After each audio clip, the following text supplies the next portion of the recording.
Focus on HR, your internet video program on human resources. I'm your host, Kathleen Koch. Coming up later in the show, we'll look at a new hiring standard that was released this month. And two attorneys tell us how to grapple with the NLRB's new union poster rules set to take effect at the end of April. But first, the news. Anyone interested in health care needs to be focused on the Supreme Court, which this week heard arguments on the Patient Protection and Affordable Care Act. According to SHRM's Vice President of Government Affairs, Mike Aiken, the High Court could have an unusual amount of flexibility to strike down part, all, or none of the act. The reason? Legislation usually includes what's known as a severability clause, which says that if part of the law is struck down, the rest remains in place. The health care reform law does not have that clause. In another unusual turn, the court, recognizing the high-profile nature of this case, is making transcripts and audio recordings of the proceedings available to the public. For links, visit us online at www.shrm.org/focusonhr. We'll have more news on this important issue as it becomes available.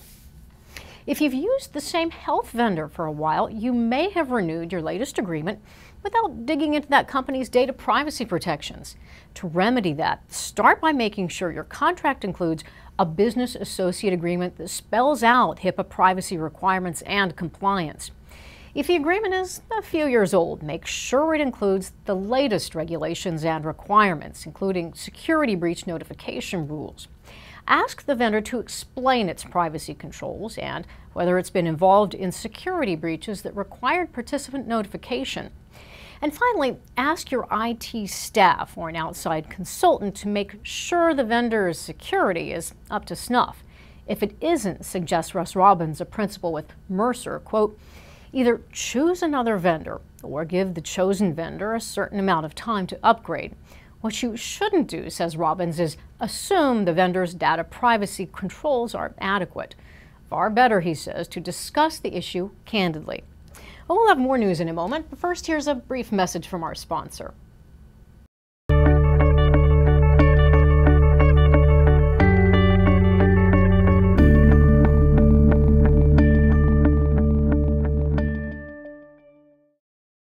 Welcome back. Spring is often filled with the pleasant fragrance of blooming flowers, but what if your workers aren't smelling so rosy? Body odor may affect workplace morale and productivity more than you realize. Employees say a smelly coworker is just as bad as one who steals their ideas, according to a recent survey. But well-intended colleagues who address odor issues on their own may inadvertently cause hard feelings or even legal problems. That's because body odor can be caused by an employee's undisclosed medical condition or medication used to treat a condition. And that means managers need to tackle those olfactory offenses. Sally Bittner, a consultant with the Affinity HR Group, says, quote, HR can play a key role in such situations by coaching managers prior to the employee meeting to make sure that they've considered all angles and are ready for an even-keeled professional corrective discussion and are prepared for a variety of possible reactions. And that can help everyone come out smelling like a rose.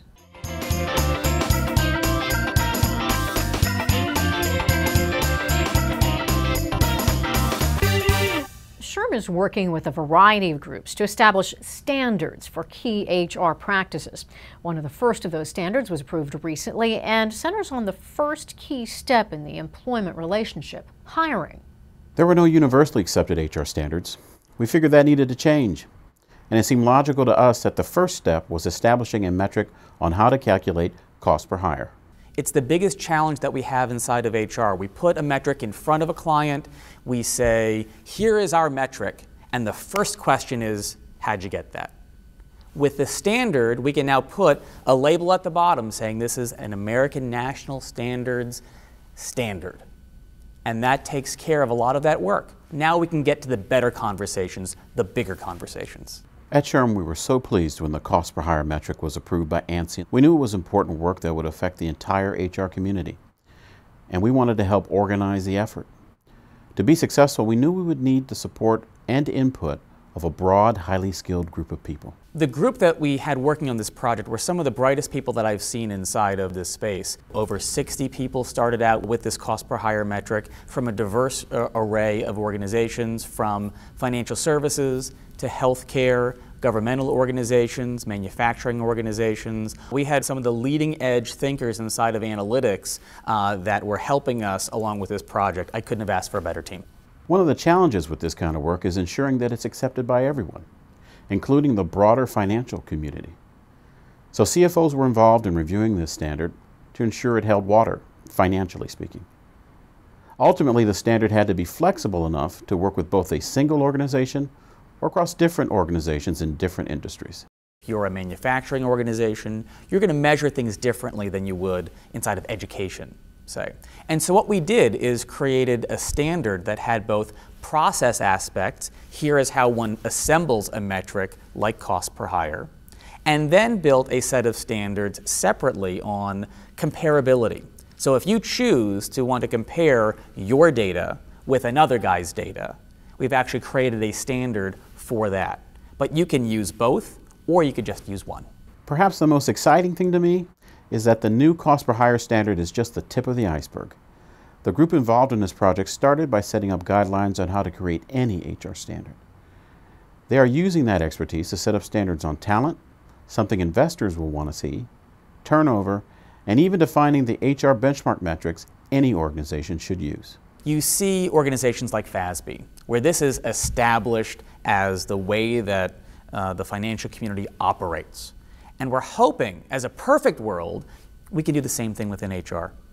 Can we have rules? Can we have different standards? Not to stop us from doing the things that we know need to be done, but to create a lingua franca, a better way of talking with each other about the things that we already do. For a link to the cost per hire standard, visit us online at www.shrm.org/focusonhr. And now for a brief message on the upcoming SHRM Annual Conference.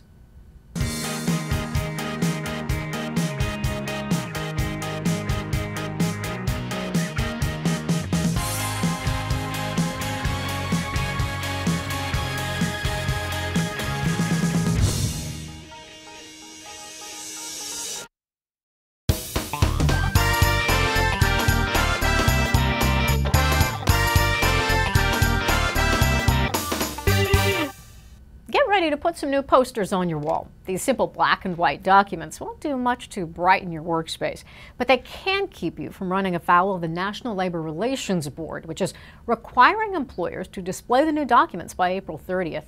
We asked two respected attorneys to help us better understand the effect those little pieces of paper can have on your workplace. The poster that the NLRB requires has been criticized by management groups as being tilted and slanted in a way which is pro-union or encourages unionization in the workplace.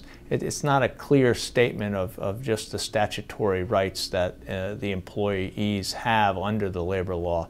In light of that, it's more important than ever that employers utilize proactive efforts to state their position on unionization with their employees and supervisors to make sure that all of their policies in the workplace are compliant with the interpretation of the National Labor Relations Act that the Obama administration has given these laws to the non-union employer and to train supervisors as the first line of defense. If the law is to post, you comply with the law. That's the beginning.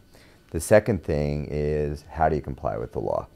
Now, the law is very specific. The regulations talk about the need to have an 11 by 17. Well, if all your other postings are small, this sort of stands out. So maybe you want to be practical and make sure all your postings are about the same size. Then you need to think about where you're going to post it. It needs to be visible. It needs to be conspicuous like your other postings. But something needs to be eye level. It seems to me that Title VII and all the other laws enforced by the EOC affect all employees, so I might have that at eye level. The NLRA only protects some individuals because not every employee under other laws did employ under the NLRA, so maybe that one doesn't go in the center of the poster board. So I think you got to think about some of those issues. And that wraps up this episode. I'm Kathleen Koch. Thanks for joining us.